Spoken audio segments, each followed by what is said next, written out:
All right, so looking at the third one that you tried, hopefully you recognize that you needed to factor out the 4. So if I take 4, I'm going to have pi over 4 here, so I need to do that.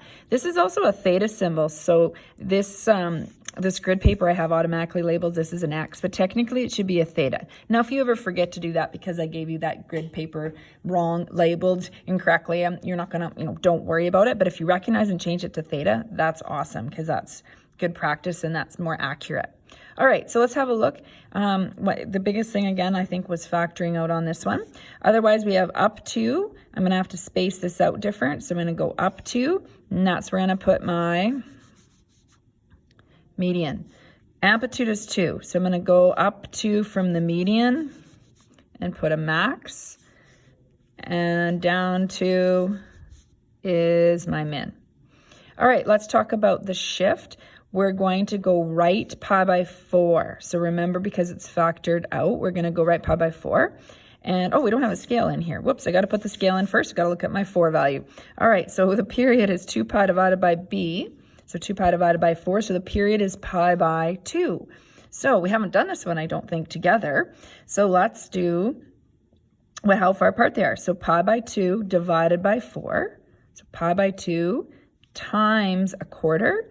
They're going to be pi by 8 apart. So we're going to count by pi by 8s. That's okay that that's maybe not one you're as familiar with on the unit circle. You're still just going to count and reduce as you go. So I'm going to kind of treat this like scrap paper underneath first. So if I was just counting, if it's pi by 8s, I just count 1 pi by 8, 2 pi by 8, 3 pi by 8, 4 pi by 8, 5 pi by 8, 6 pi by 8, 7 pi by 8, 8 pi by 8, which is pi. So I just stopped when I knew I got to pi. I might not use all these. So then when I actually put it on the scale properly, this again, treat this like scrap paper. I wouldn't need to see that.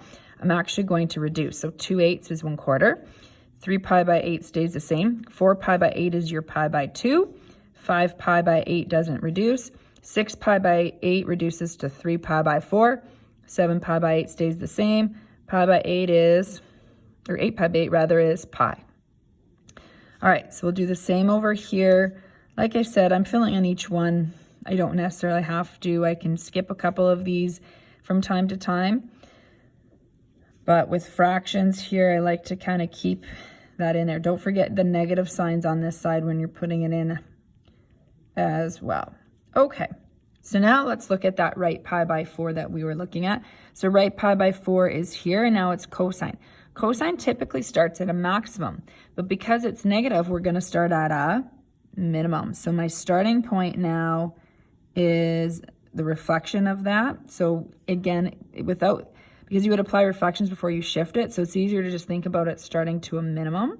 So minimum is here, and then right pi by 4, so pi by 8 apart, I used every square as pi by 8. So I'm going to go, I have to go up in both directions from that. So your curve is coming together here now.